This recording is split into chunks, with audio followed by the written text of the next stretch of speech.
Kita masih berada di suasana Isra Mi'raj, yakni di bulan Rajab yang bertepatan dengan bulan Januari dalam kalender Masehi.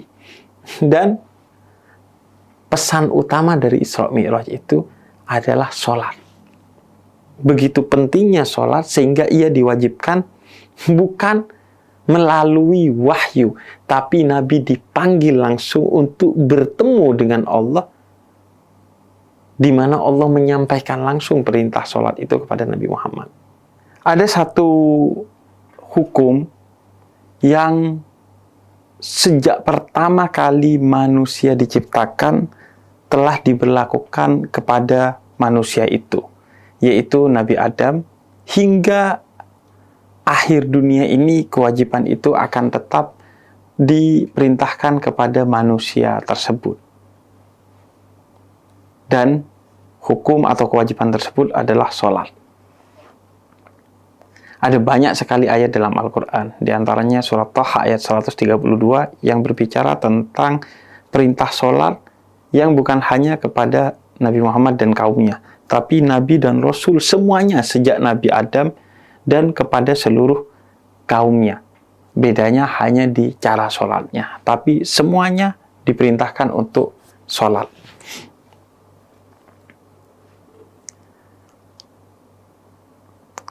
Bahkan kita diciptakan untuk sholat.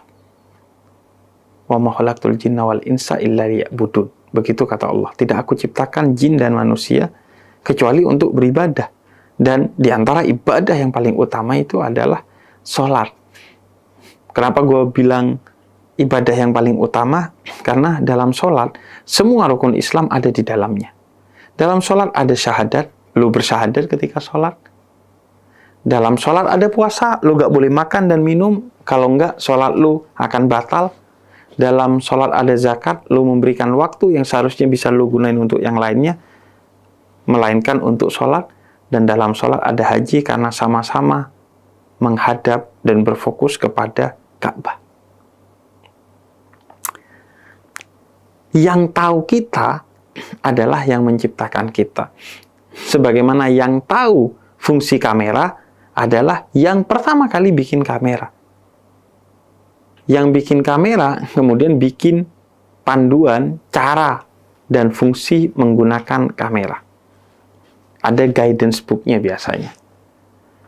Yang bikin kita telah memberikan guidance book itu. Namanya Al-Quran, yang mengatakan bahwa kita diciptakan tujuannya untuk sholat. Makanya para sufi itu hidupnya untuk sholat.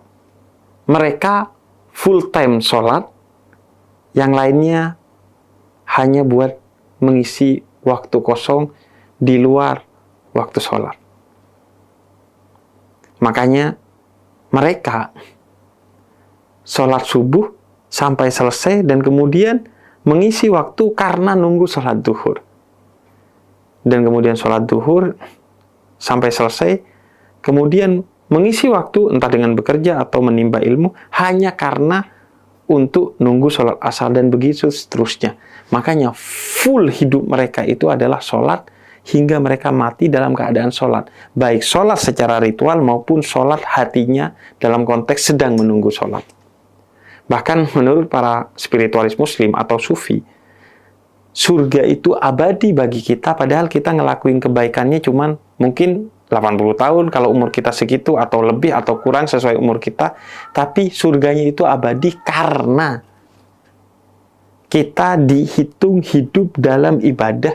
Kalau kita ketika kerja, tidak utamanya sedang bekerja, tapi ngisi waktu di sela-sela kita nunggu sholat. Makanya kita dianggap abadi beribadah. Walaupun tidak sedang melakukan ritual ibadah, yaitu sholat misalnya. Begitu juga sholat itu, kata para spiritualis muslim, bukan sebenarnya kewajiban, melainkan hak. Kenapa? Karena in ahsantum ahsantum li anfusikum. kalau kamu melakukan sholat atau kebaikan apapun, sebenarnya kebaikan atau sholat itu bukan untuk Allah, tapi untuk dirimu sendiri. Persis seperti yang dikatakan dalam surat Taha ayat 132. Jangan kamu mengira ketika kamu sholat, kamu sedang memberikan rezeki kepada Allah. Tapi Allah lah sang pembeli rezeki kepadamu.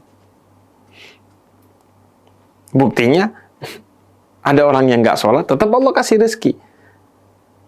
Sholat itu untukmu, bukan untuk Allah. Untuk kita semua. Makanya hak.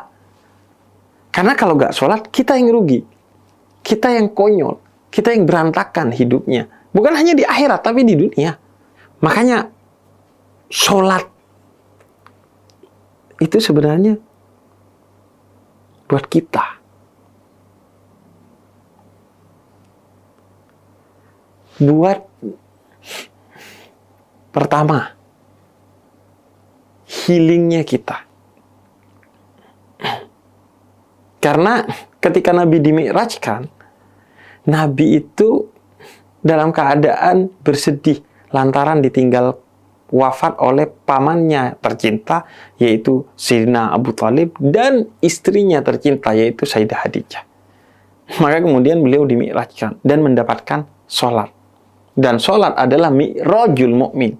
Mi'rajnya semua manusia yang beriman dari umatnya Nabi Muhammad. Maka ini pelajaran bahwa Nabi pun kadang sedih, kadang sumpah. Tapi healingnya Nabi itu adalah sholat. Jadi, bukan berarti kita nggak boleh healing berwisata. Silahkan, cuman ketahuilah healing yang pertama dan utama adalah sholat, dan jangan sampai ketika healing ke tempat wisata kita gak sholat atau lupa dan lalai sholat, dan healing itu hanya jadi proses rekreasi, gak ada kontemplasi, cuma menghibur mata, bahkan pikiran pun gak terhibur. Ketika rekreasi tetap sibuk dengan kerjaan kita di HP. Apalagi kontemplasi menghibur hati kita. Ini sindiran kepada manusia modern yang industrialis, yang ketika healing itu cuman badannya doang ke tempat wisata, tapi pikiran apalagi hatinya nggak ikut ke sana. Nah, yang kedua, sholat itu membuat lo bisa berhenti sejenak dari semua rutinitas, keruwetan, dan aktivitas sehari-hari. Percaya deh, ketika lu sibuk kemudian lu berhenti untuk sholat, maka setelah sholat lu kayak menemukan energi baru. Karena dalam sholat ada tumakninah, ketenangan, sebagai salah satu rukun, yaitu pesan utama sholat. Lu akan lebih powerful setelah sholat untuk melakukan aktivitas lagi. Kalau ruwet, keruwetan itu tensinya akan nurun atau bahkan mungkin hilang. Dan yang ketiga, karena sholat itu ngajak lu untuk ngatur waktu. Ada waktu-waktunya. Pagi, yuk kita kuasai waktu dengan bangun secepat mungkin ketika fajar belum menyingsing, yaitu untuk sholat subuh. Nggak usah bawa-bawa agama. Tanpa bawa-bawa agama pun, orang yang bangun di waktu subuh, itu pasti dia memiliki peluang sukses baik ilmu maupun kerja lebih tinggi dari yang nggak bangun di awal hari ketika subuh. Begitu juga ketika duhur. Ketika lu sibuk, yuk berhenti. Agar lu memiliki kendali atas waktu lu. Jangan lu yang dikendalikan oleh waktu melalui kesibukan itu. Begitu juga asar, maghrib, dan isya. Coba lu pahami filosofi waktu, bagaimana Allah mengajarkan lu mengendalikan waktu dengan sholat. Karena manusia yang gagal dan rugi adalah yang dikendalikan oleh waktu. Biasanya, tipikal manusia yang gak kerasa udah kuliah, gak kerasa udah nikah, gak kerasa udah punya anak, nggak kerasa udah mati, padahal belum melakukan apa-apa yang bermanfaat sebagai legacy dari hidup kita. Sholatlah. Agar lu bisa sholat, pahami apa makna sholat, bukan hanya bagaimana cara sholat. Karena seseorang cenderung akan tidak menjalani sesuatu yang dia tidak tahu maknanya apa. Cuman, mungkin lo bukan tipikal orang yang memberi waktu untuk memahami makna sholat. Maka saran gue, jalani sholat agar lo merasakan sholat.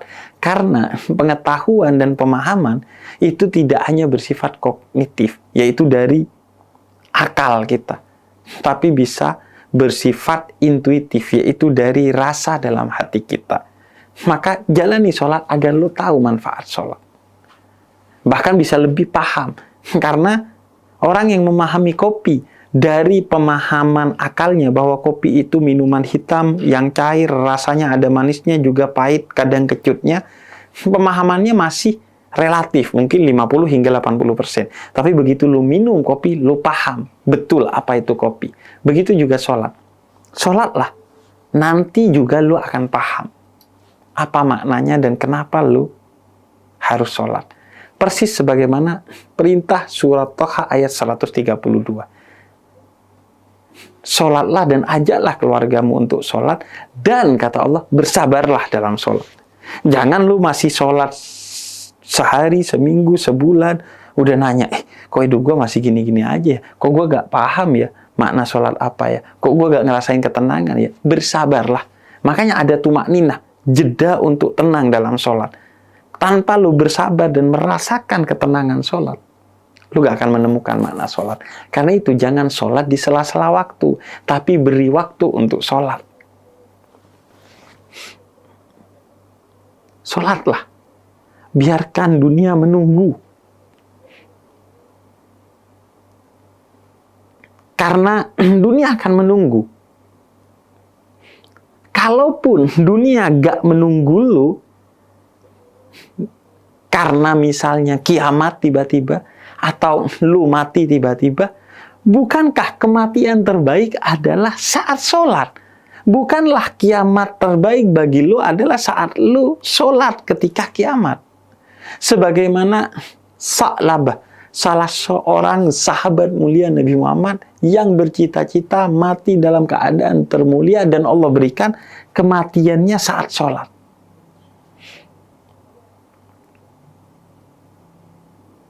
Dunia akan menunggu. Sebagaimana Syekh Abu Bakar bin Salim, seorang spiritualis muslim dari Hadramut, Yaman sana, yang ketika melakukan bisnis, bertemu dengan rekan bisnisnya, kemudian dia minta waktu untuk sholat, dan rekan bisnisnya mengatakan, tunggu dulu, kita selesain dulu nih urusan bisnis. Kemudian beliau bilang, yang bikin lo kemari dengan urusan bisnis yang bisa menguntungkan kita berdua itu adalah zat yang akan gua temui dan sembah dalam sholat gua. Minta waktu, gua mau sholat.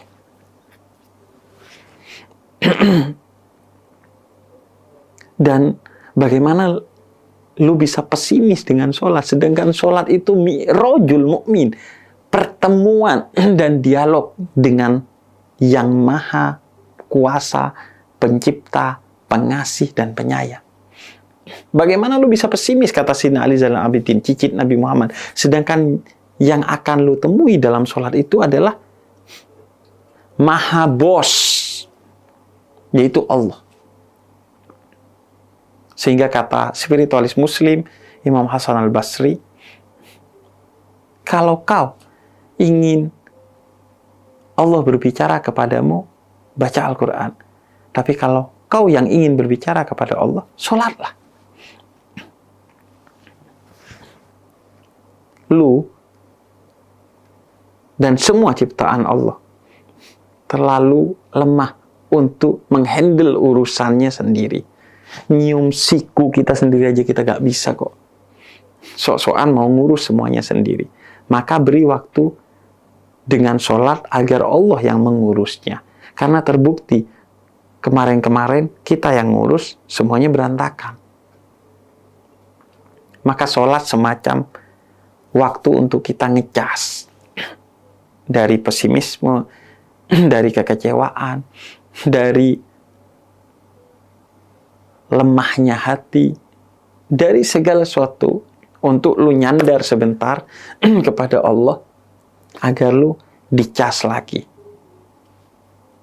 Nggak peduli meskipun lu adalah orang yang nakal dan bangsat sekalipun. Karena senakal-nakal dan sebangsat-bangsatnya lu, sholatlah. Agar satu kabel terjaga, tetap tersambung dengan Allah. Sehingga sholat itu yang membuat kenakalan dan kebangsatan lu dikurangi dan diatur sedemikian rupa oleh zat yang lu sholati itu, sehingga lu menjadi lebih baik. Justru karena lu nakal dan bangsat, sholatlah. Agar Allah perbaiki diri lu.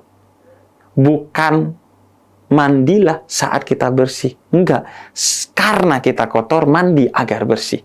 Bukan gua gak mau sholat karena gua penuh maksiat. Justru karena lu penuh maksiat, sholatlah agar lu diampuni dari segala dosa maksiat yang lu lakui.